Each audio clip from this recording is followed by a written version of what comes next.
This is Ian Hartley. I am Warren Kay. And I am Sasha Steenbergen. Welcome to the Rediscovering God Dialogue.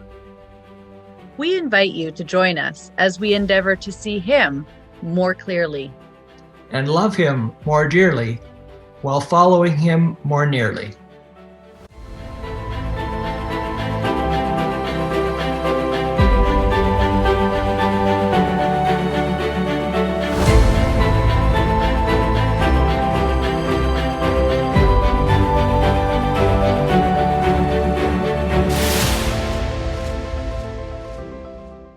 Welcome to those of you that continue to join us on this journey to rediscover the God that Jesus knew. And we're excited to be here with you again today. Just want to give you a bit of an update as the year comes to an end and I get reports about people viewing our material, and I discovered that our podcast has been listened to or viewed in 87 countries of the world. So that's just really amazing, and we're glad to know that you're wherever you are all over the world, you're tracking with us, and we're excited. We also have started putting things out on Instagram, YouTube, TikTok, and Facebook, and in shorts and reels, and we're getting some traction there, and some of them are being seen by many people. So just look for Rediscovering God or rediscovering_God on Instagram, and you can track us. I try to post something every day there, just something very short, 1 to 2 minutes long. So you're welcome to join us there. But we have a new topic today. Ian, please explain it to us. So today we're going to talk about, is God only good? Or is God a mixture of goodness and punishment? Does he have to punish? You know, the extreme end of this is that God had to punish Jesus with death so that he could forgive us. So we're talking about, we want to affirm that God is solely good in this podcast. Yes. That is not good and something else. You know, some Jewish scholars concluded from reading the Old Testament that there were two messiahs. One, a saving Messiah, and the other one, a punishing Messiah. And in Christianity, we have something very similar, with some teachers saying that Jesus came the first time to love us, but the second time he comes to punish those who refused his love. So they've got a picture, I know it's irreverent, of a sort of a schizophrenic Messiah. You know, he does one thing at his first coming and he focuses on something different at his second coming. So we're affirming the goodness of God. And we're going to look at 7 case studies, moving from like trivial ones in a sense to very serious ones. And we'll look at those. I'm not going to summarize them. But you know, we recently have the lyrics of a song that really address this matter of the goodness of God. And Sasha, I know you are sort of a late teenager and you're still attached to this kind of modern music. So why don't you just read us the lyric for the refrain? Beautiful. Yeah, because your goodness is running after. It's running after me. Your goodness is running after. It's running after me. Your goodness is running after. It's running after me. With my life laid down, I'm surrendered now. I give you everything. Because your goodness is running. It keeps running after me. Thank you. You know, this is has been characterized as the hound of heaven. who follows you wherever you go, relentless in his pursuit after you. It appears that God's goodness is an extravagant, overflowing, Amazonian flood of love and goodness which deluges all people on the planet. And Jesus claimed this in Matthew 5:38 to 48.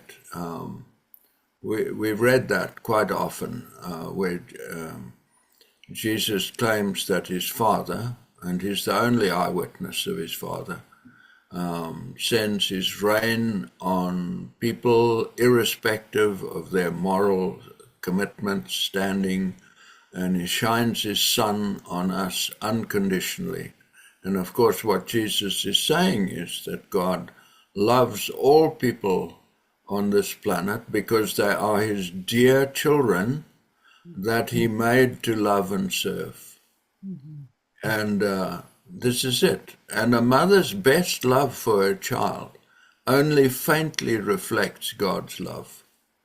So we're going to look at the evidence by just taking one book in the Bible, Matthew's Gospel, and we're just taking it because it's the first one, to just see the evidence of how Matthew confirms the goodness of God.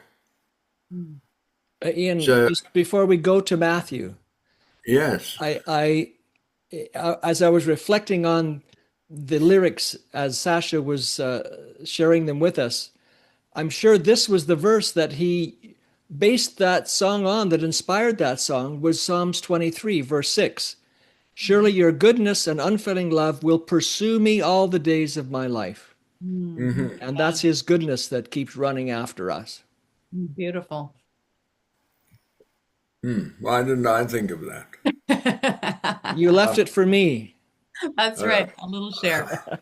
Well, I'm happy you're happy that I left it for you, but it wasn't my intention. It's a serendipity. That's good. Excellent, Warren. Thank you.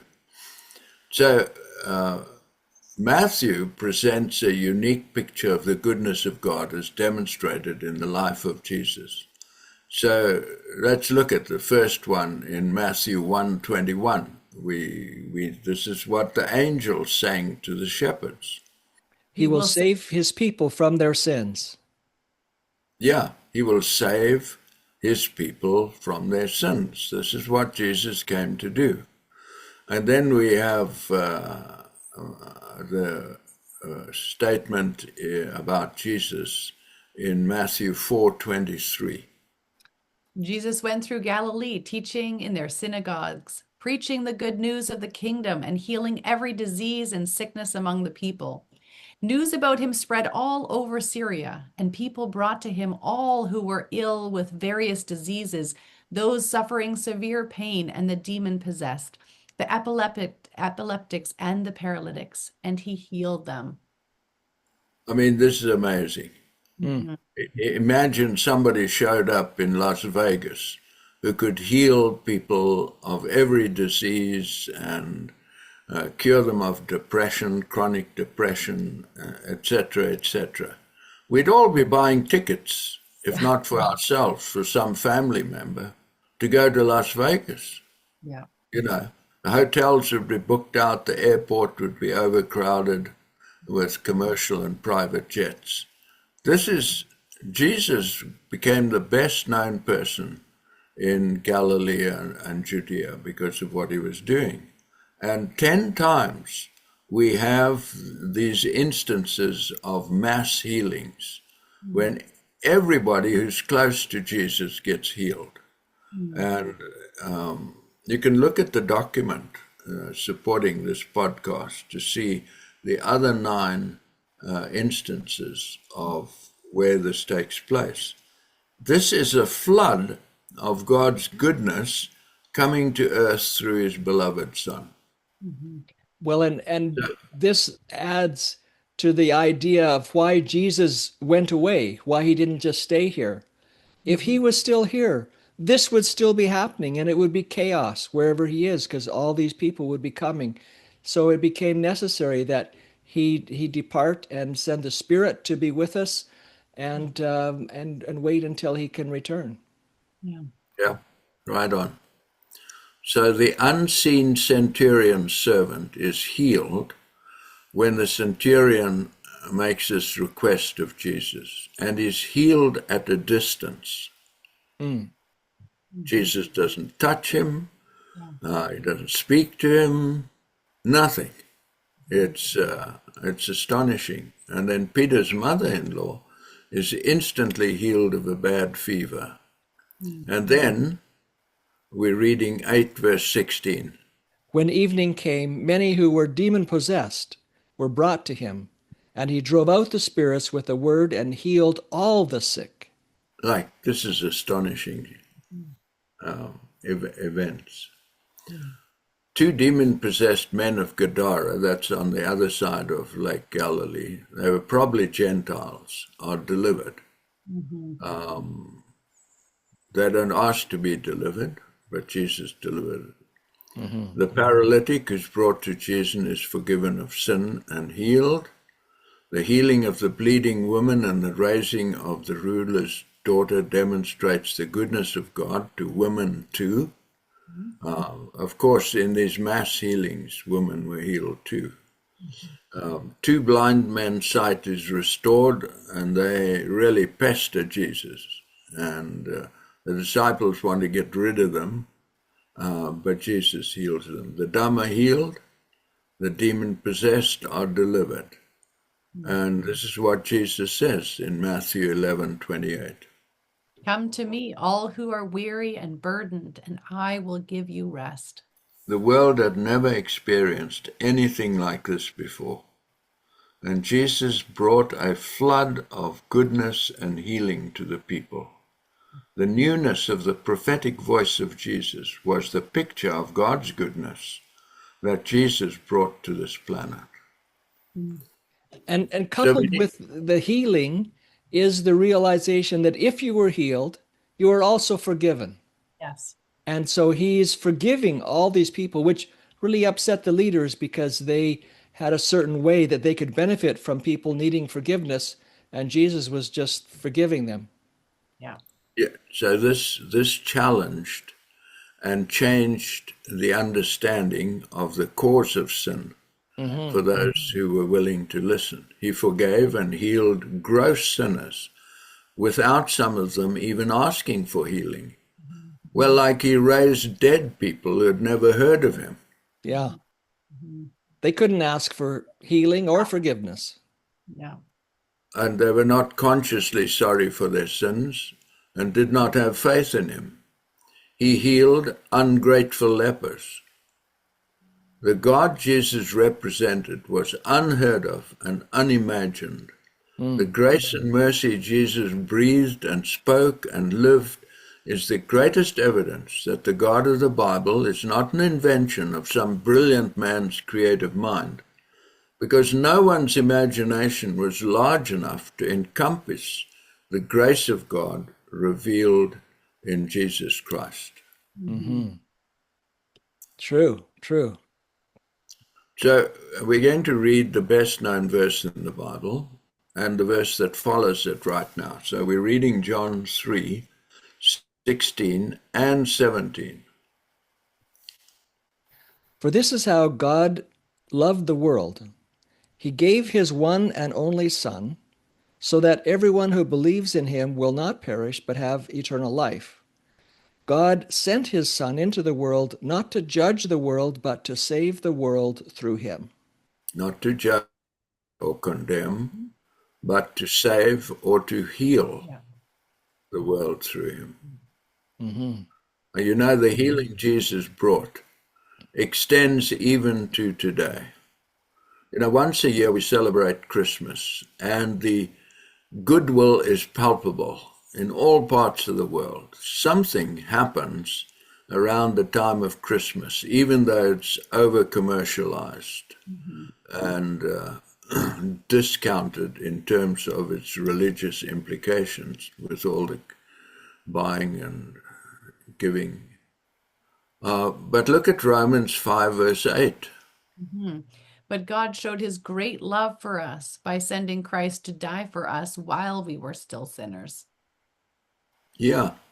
So apparently this salvation, this healing that God bestows upon us is not because we were good enough or sorry enough or willing to make things right, but simply out of the goodness of God's heart to us.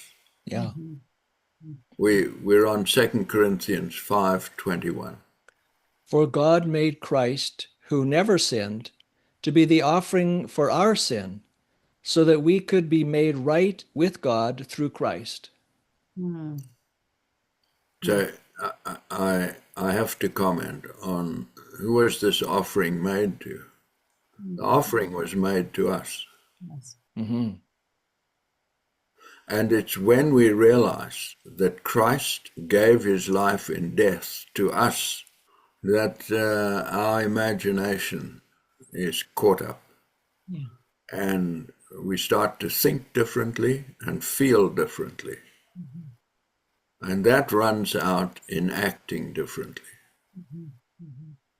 So, Ian, this a picture that you're painting of God and his amazing goodness, that he would initiate sending his son to this world because he loved us so much. Why is it so hard for people to grasp this and believe it?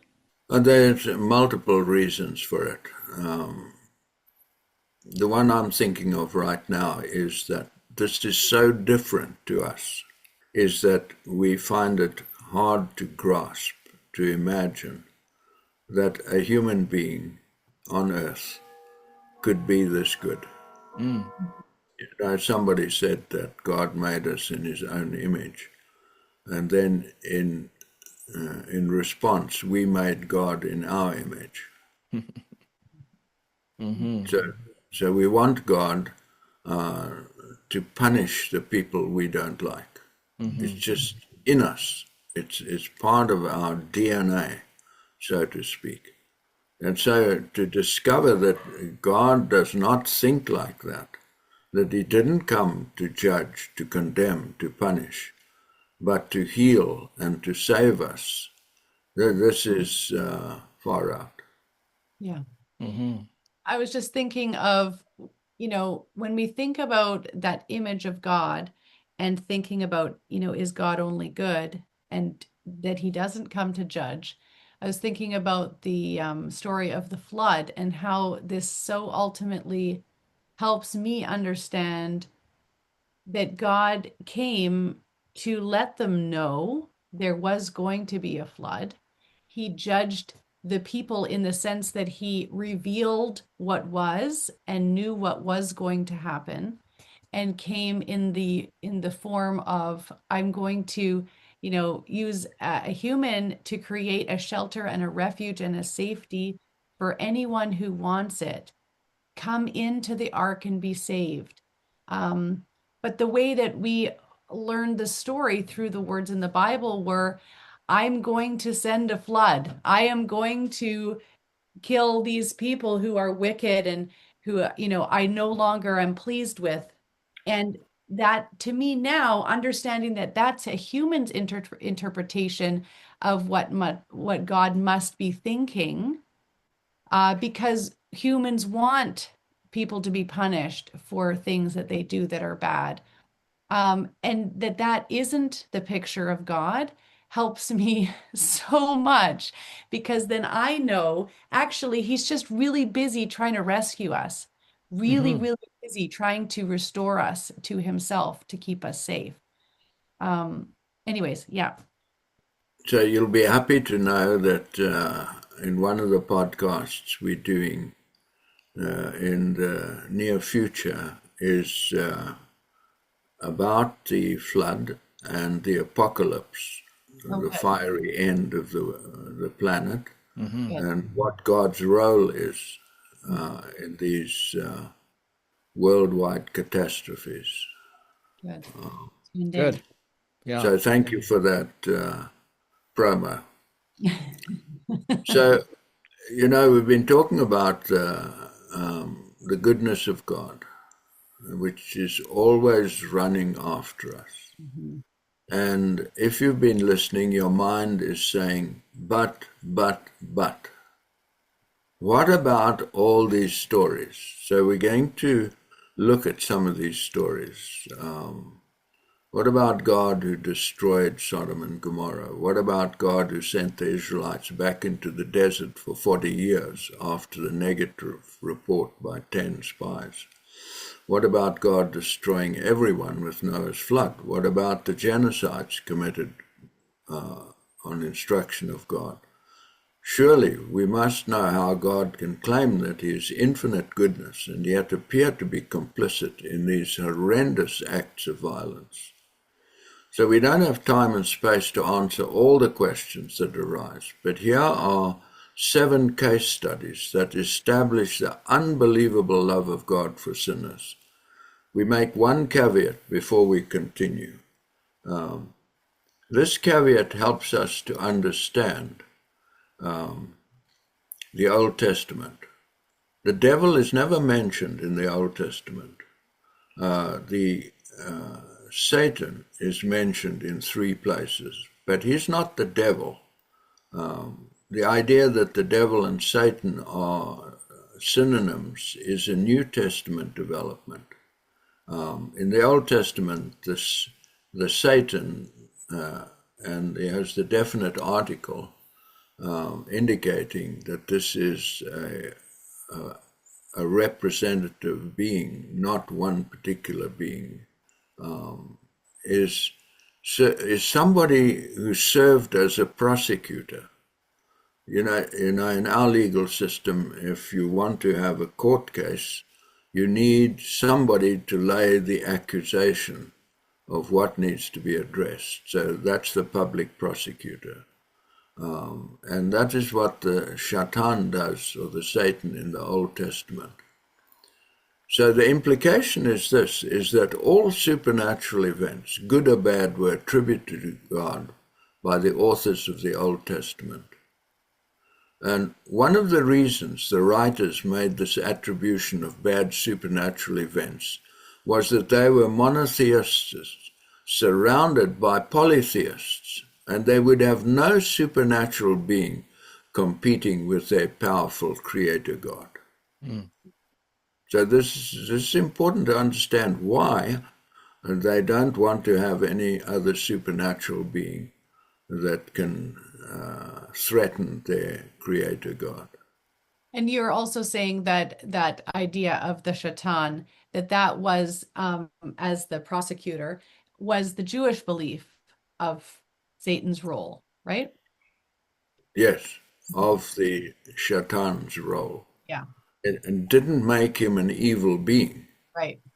He was just there, just like I know a few public prosecutors. I don't think of them as evil people. Mm-hmm. They have a function to draw out the truth, to make the truth visible so the judge can make a decision. The case study number 1, we're talking about where Jesus says, unless you hate your father and your mother, you cannot be my disciple. That's Luke 14:26. And what he's doing is he's making a point about priorities. Hate used in this sense means to like less than.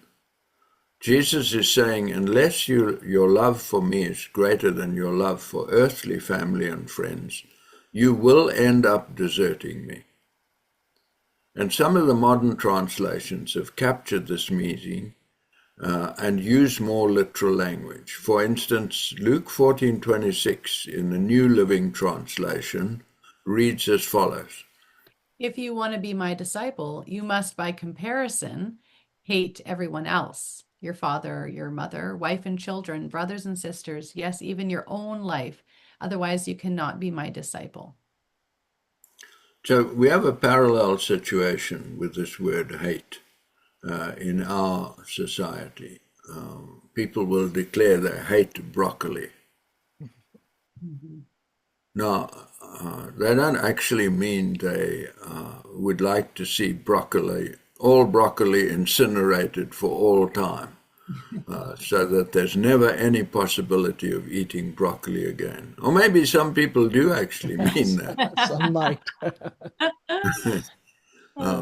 But when you use the word hate, as in I hate broccoli, you kind of discount its highly emotional meaning. And so Jesus uses it that way in the culture of his time. So it's very important to understand the meaning of words in any particular culture. When I came to Canada 28 years ago, I discovered that the word momentarily was used in a different way. In English, well, now that's a pejorative statement. In British English, momentarily means for a little while. Like you pass somebody on the highway and you say, I saw you momentarily. But in Canada, momentarily means in a little while. I'll see you momentarily doesn't mean I'm going to see you briefly. It means I'm going to see you in a little while. It won't be long now, and then I'll see you. Now, I had to decode that because I couldn't understand.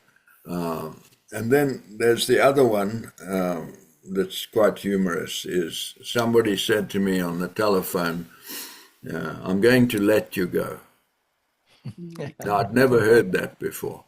So it conjured up in my mind this image of being on a leash. And the person on the other end was going to unclip the leash and I could go. Yeah. And my understanding was confirmed when they said, and I'll catch you later. Yeah. Well done. I'll Well let you go, done. but I'll catch you. I like that.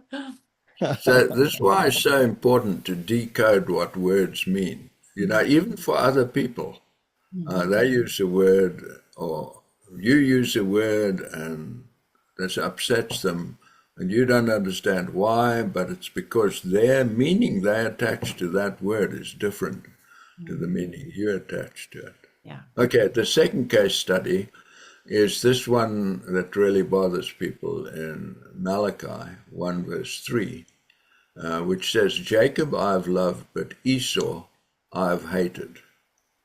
Okay, and it says that this even before they were born. God says, Jacob I've loved, Esau I've hated. So this puts God in a very poor light, that he just makes an arbitrary decision on who's going to love and who's going to hate. And it's actually the genesis of predestination. And Paul uses this in Romans 9:13. He lifts it right out of Malachi. But Paul, in 1 Timothy 2 verse 4, writes that it's God's will that all men should come to salvation. So now you've got a problem with Paul in Romans 9:13 and 1 Timothy 2 verse 4. He's contradicting himself if he's saying, but Esau I've hated, which implies that he'll be lost. So we must have Paul consistent with himself. In plain language, Paul is stating that Jacob loved God and Esau hated God. Same with the verse when it was talking about if you don't hate your brother, you can't be a disciple. Now, the way I understand him is he's only revealing what is. If he's saying, if you don't love me more than all of these things, it just will not be that you will want to follow me to the ends of the earth or whatever it ends up being. It's not that he's saying, if you don't do that, I'm going to shut you out. He's just revealing what is. And that feels way more open and like an invitation rather than a shutout.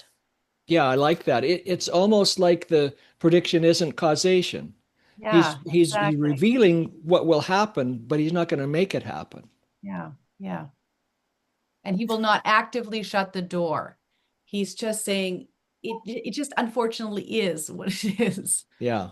Mhm. Yeah, we've used this a number of times, but we can predict that in 75 years, everybody in this group will be dead. Mhm. That doesn't mean we've caused their death. Mhm. Right. It's just a prediction. Yeah. It's not causation. Mhm. All right, so the Malachi statement indicates foreknowledge or is a prediction of the choices the brothers would make. It does not indicate that God would cause this difference in affection. Yeah. God did not cause Jacob's love for God and Esau's apathy for God, but predicts the choices the sons would make. Yeah. Yeah. So in the epistle to the Romans, Paul appeals to his fellow Jews to wake up and accept God's way of salvation rather than depending upon their ancestry and the supposed predestination of the Old Testament. All Paul is saying in this passage is that in the same godly family, it's possible for the children to choose salvation or destruction. It depends on the individual choice, not on God's choice. And our DNA, we got it from Adam and Eve. Adam blamed God for giving him Eve. Eve blamed God for giving the serpent. We have this automatic blame God talent in us. It's almost a default setting. Mhm. Yeah. Mhm. Okay, we're on case study 3, Sodom and Gomorrah.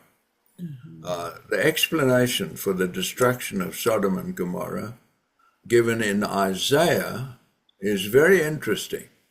So we're reading Isaiah 13:19.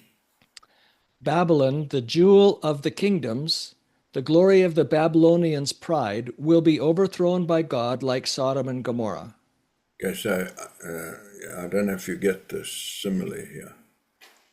Like Sodom and Gomorrah were overthrown. Mm-hmm. Now, this sheds light on the destruction of Sodom and Gomorrah. Babylon is going to be overthrown by God. Now, how was Babylon overthrown? Babylon was destroyed by the Medes and Persians under the command of Cyrus, a brilliant general in 539 BC. We would hardly attribute this destruction to God of Babylon, but Isaiah does.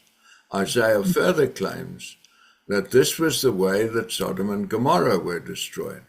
This does not mean that the Medes and Persians destroyed these cities, but rather they were destroyed by natural means on the planet. War is one of those natural means for destroying, and there are other means. The cause of Sodom and Gomorrah's destruction is almost unique, indicating that some natural phenomena was the cause. The destruction of Pompeii is a similar event, which was volcanic in origin.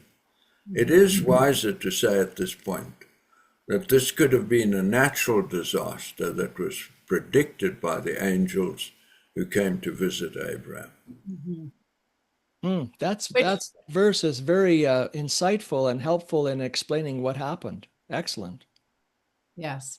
And especially because of the urgency in the angels, they knew it was happening soon. We gotta go, we gotta go. And it's not like, God couldn't wait a second to destroy it. If he Yeah, was if doing they it, were if they were causing it, they could have held it off a could little have bit held it off, longer. right?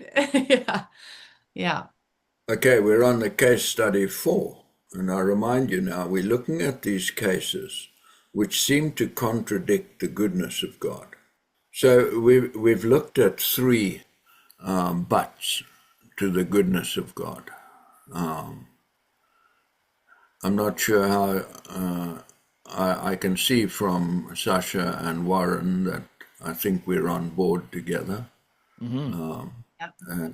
And we have 4 more to look at, which we will do in the next podcast. and it gets increasingly serious. The argument against the goodness of God becomes more focused. For instance, we're going to talk about an ever-burning hell, and what to do about that kind of punishment, and then what to do about just a normal hell. Yeah. So we've got we've got some interesting case studies coming up in the next podcast. I remind you, Warren and Sasha, we contrasting these events, these incidents, against the claim that God is only good.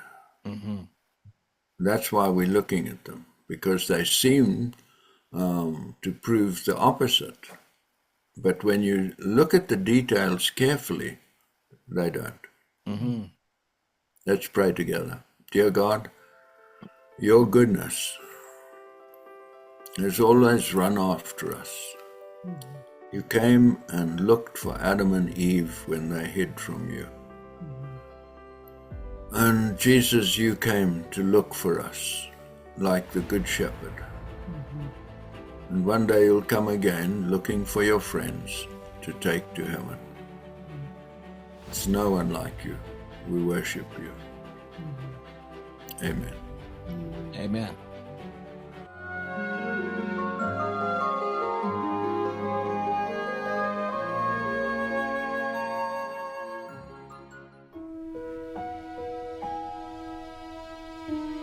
Is God truly good? At the very center of his being? Or must his goodness be balanced by violence, judgment, and fear? For centuries, people have asked, how can a good God destroy, send fire from the sky, or allow suffering? To answer that question, we must look at Jesus. Jesus healed every disease. He forgave sinners before they repented. He raised the dead without demanding faith or proof. He welcomed the outcast. He loved his enemies. And he revealed the Father like no one ever had. This was not a new God. This was God fully revealed.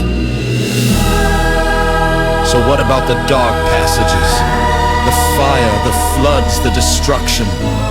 What if they do not reveal God's character, but humanity's misunderstanding of him? Jesus said, "The thief comes to steal, kill, and destroy, but I have come that you may have life, and life abundantly." What we believe about God shapes who we become. The goodness of God is not small. It is not restrained. It is an overwhelming flood of love, running after every human heart.